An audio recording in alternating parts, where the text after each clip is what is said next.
Au nom du Père et du Fils et du Saint-Esprit. Amen. Bonne fête aujourd'hui de Noël parce que pendant une semaine, nous célébrons Noël. Un saint et joyeux Noël. Jésus est là avec nous. Il sera pour toujours avec nous.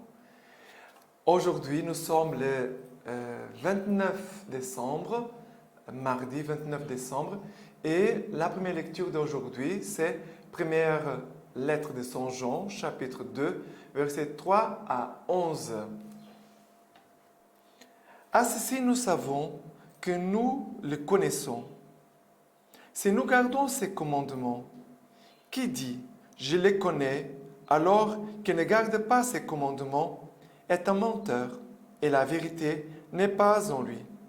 Mais celui qui garde sa parole, c'est en lui vraiment que l'amour de Dieu est accompli. À cela, nous savons que nous sommes en lui.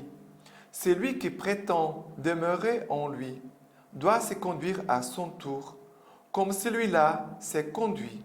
Bien-aimés, ce n'est pas un commandement nouveau que je vous écris, c'est un commandement ancien que vous avez reçu dès le début.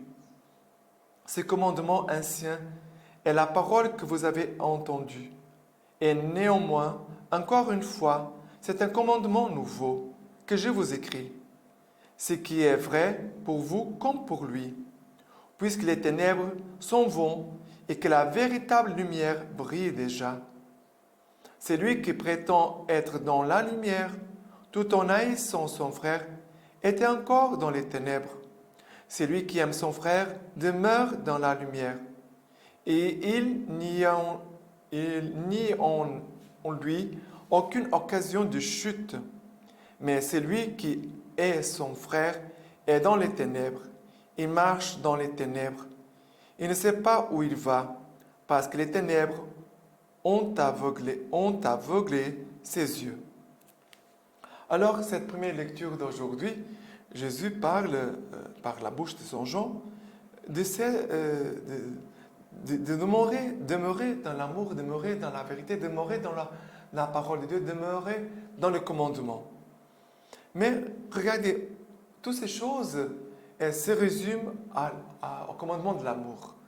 C'est un commandement ancien et nouveau et qui concerne garder la parole. Garder l'amour, ça veut dire garder la parole parce que c'est la parole qui va nous éduquer et nous former à l'amour. Nous ne savons pas aimer comme il faut. Nous ne savons pas. Et c'est la parole de Dieu qu'en la gardant, va nous aider jour après jour à connaître l'amour, que c'est Dieu, à connaître l'amour de Dieu en nous, aussi à reconnaître l'amour de Dieu dans les autres et comment communiquer cet amour aux autres. Il y a tout ça dans cette parole ici, de connaître l'amour de Dieu, connaître l'amour de Dieu que Dieu a mis en nous, en moi, en toi, l'amour de Dieu que Dieu a mis dans les autres, et aussi l'amour de Dieu que Dieu veut que nous communiquons aux autres. C'est très important. Et on voit ici, Saint Jean va dire, mais c'est lui qui garde sa parole, c'est en lui vraiment que l'amour de Dieu est accompli. Voilà, ici c'est le centre. Ici c'est la source, on peut dire comme ça. C'est lui qui vraiment garde l'amour de Dieu en lui, qui garde la parole, en lui vraiment l'amour de Dieu est accompli. Et c'est à partir de cette parole, parce que la parole c'est le commandement. Et alors à partir de la parole, nous allons demeurer en Dieu, nous allons demeurer dans son amour. Et comme on demeure dans son amour va nous transformer. Et comme son amour va nous transformer, parce que demeurer en Dieu, ça veut dire que je demeure dans son amour. Et l'amour de Dieu va me travailler, va me transformer, pour que je devienne petit à petit comme lui. Ça veut dire que Dieu est amour et je dois aussi être amour. Et après, ici, il va dire, puisque les ténèbres s'en vont et que la véritable lumière brille déjà. Ça veut dire Jésus, le Verbe, il brille déjà. Et il va dire, mais celui qui prétend être dans la lumière et qui haït son frère, il est encore dans les ténèbres. Ça veut dire, si je suis dans dans les rages, dans le manque d'amour par rapport aux autres, je suis dans les ténèbres. C'est très important. C'est très important. C'est faire un chemin d'amour envers les autres, même surtout ce qui pour nous sont plus difficiles à aimer, c'est faire un chemin d'approchement de Dieu. Ça veut dire vouloir aimer les autres, et surtout ceux que nous n'aimons pas ou que nous avons plus de mal à aimer, cela nous fait que nous fassions un chemin vers Dieu, d'approchement de Dieu et de sa lumière. C'est très important. Ça veut dire ici, l'amour c'est la lumière, la vérité, la parole de Dieu sont la lumière. Mais c'est la même personne. L'amour c'est Dieu, la parole c'est Dieu, c'est Jésus-Christ. Ok? Voilà. Après, le psaume d'aujourd'hui, c'est le psaume 96, 95. Versets 1, 2, 3, 5 et 6. Il dit comme ça. Chantez au Seigneur un chant nouveau. Chantez au Seigneur toute la terre. Chantez au Seigneur, bénissez son nom. Racontez aux païens sa gloire, à tous les peuples ses merveilles. C'est le Seigneur qui fit les cieux, devant lui splendeur et majesté, dans son sanctuaire puissance et beauté. Ici, tous ces psaumes, ils nous invitent à la louange, chanter au Seigneur, chanter un chant nouveau. Regardez, chanter au Seigneur toute la terre, raconter aux païens sa gloire, ça veut témoigner de l'amour de Dieu, témoigner de Dieu. Témoigner de Dieu, ça veut dire témoigner de son amour. Et à tous les peuples raconter ses merveilles, les merveilles que Dieu fait en nous à cause de son amour. Et ce qui me touche ici, c'est cette invitation. Chanter au Seigneur un chant nouveau. Chanter un chant nouveau, je pense toujours en commentaire de Saint-Augustin quand il parle de ça. Ce chant nouveau, ça veut dire un chant nouveau, que j'aille d'un cœur nouveau, que c'est un chant d'amour nouveau. Vivre ce temps de Noël, ça veut dire faire une expérience profonde de l'amour de Dieu, que nous ne nous abandonnons pas, qui est proche de nous, qui vient nous éclairer, qui vient nous conduire. Nous devons demander vraiment que l'amour, qu'il se fasse chair en chacun de nous, que Jésus vraiment prenne notre chair, notre humanité, notre chacun de nous. Comme dit Sainte Élisabeth, la Trinité, que je sois une humanité de surcroît pour Dieu, pour Jésus. Que je lui sois une humanité de surcroît. Comme on pourrait traduire, comme Saint Paul dit, ce n'est plus moi qui vis, c'est le Christ qui habite en moi. Ce n'est plus moi qui vis, c'est le Christ qui habite en moi, qui vit en moi. Qui vit en moi. Ok? Et pour l'évangile d'aujourd'hui, c'est Luc 2, versets 22 à 35. Et lorsque furent accomplis les jours pour leur purification, selon la loi de Moïse, ils l'amenèrent à Jérusalem pour les présenter au Seigneur, selon qu'il est écrit dans la loi du Seigneur. Tout garçon premier-né sera consacré au Seigneur, et pour offrir en sacrifice, suivant ce qui est dit dans la loi du Seigneur, un couple de tourterelles ou deux jeunes colombes. Et voici qu'il y avait à Jérusalem un homme du nom de Siméon. Cet homme était juste et pieux. Il attendait la consolation d'Israël, et l'Esprit Saint reposait sur lui. Et il avait été divinement averti par l'Esprit Saint qu'il ne verrait pas la mort avant d'avoir vu le Christ du Seigneur. Il vint donc au temple, poussé par l'Esprit, et quand les parents apportèrent le petit enfant Jésus pour accomplir les prescriptions de la loi à son égard, il le reçut dans ses bras, bénit Dieu et dit, « Maintenant, souverain Maître, tu peux, selon ta parole, laisser ton serviteur s'en aller en paix, car mes yeux ont vu le salut que tu as préparé à la face de tous les peuples, lumière pour éclairer les nations et gloire de ton peuple Israël. » Son père et sa mère étaient dans l'étonnement de ce qui se disait de lui.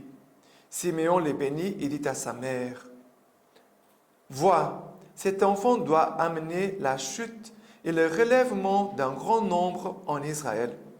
Il doit être un signe en but à la contradiction. Et toi-même, une épée te transpercera l'âme, afin que se révèlent les pensées intimes des biens des cœurs. Alors, dans cet évangile d'aujourd'hui, nous voyons Joseph et Marie qui vont au temple pour présenter Jésus selon la loi des Juifs et ils vont offrir, regardez, les sacrifices des pauvres. 2 tourterelles ou 2 colombes, c'était le plus petit des sacrifices qu'on pourrait offrir. Ça veut dire que c'était les pauvres, ceux qui avaient moins de ressources, qui allaient offrir ça. Parce qu'il y avait plus d'argent, plus de richesse, allaient offrir d'autres choses, plus grandes, on peut dire plus importantes. Mais ils viennent comme des pauvres au temple. Joseph et Marie se présentent comme des pauvres et portent dans ses bras les plus grands trésors du monde. Les plus grands trésors du monde, c'est Jésus, il les porte dans ses bras. Et après, c'est beau de voir Siméon, c'était un homme qui écoutait la parole de Dieu. C'est parce qu'il écoutait la parole de Dieu, il se laissait conduire par l'Esprit. C'est très important. Siméon passait son temps dans le temple. Il ne passait pas son temps dans le temple en temps de papoter, de parler avec les gens, de regarder les uns et les autres. Non. Qu'est-ce que Siméon faisait? Il priait.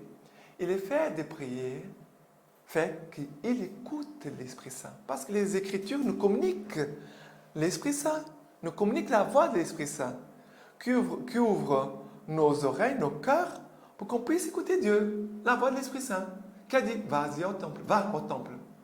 Va au temple, car tu ne verras pas la mort sans voir de tes yeux le Messie.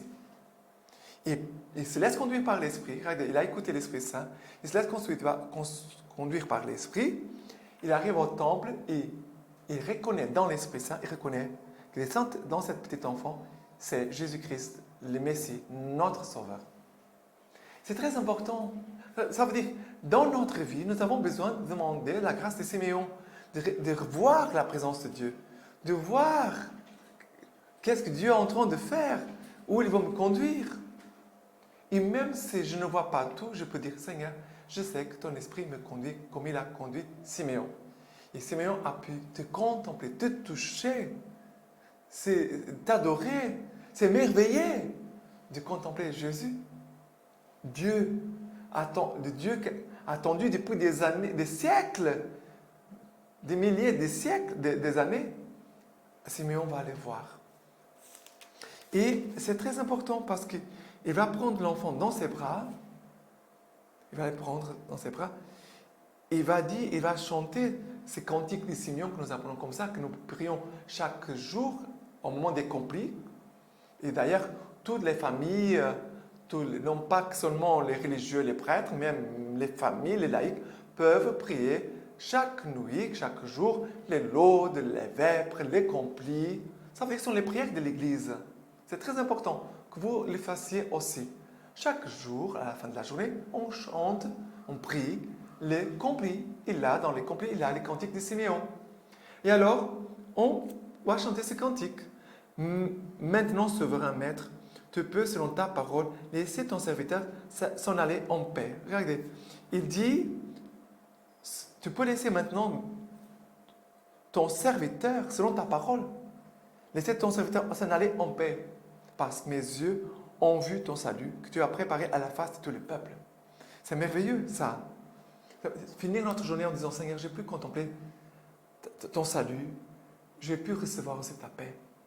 Je ne vais pas me coucher comme un païen, je vais me coucher comme un chrétien dans ta paix et aussi parce que j'ai vu ton salut aujourd'hui. Et après, il va dire aussi une phrase très, très forte. Il va dire à la Vierge Marie, et toi, cet enfant, voilà qu'il doit amener la chute et le relèvement d'un grand nombre en Israël. Jésus va faire des gens qui vont se relever, d'autres qui vont tomber. Il sera là comme un signe de contradiction.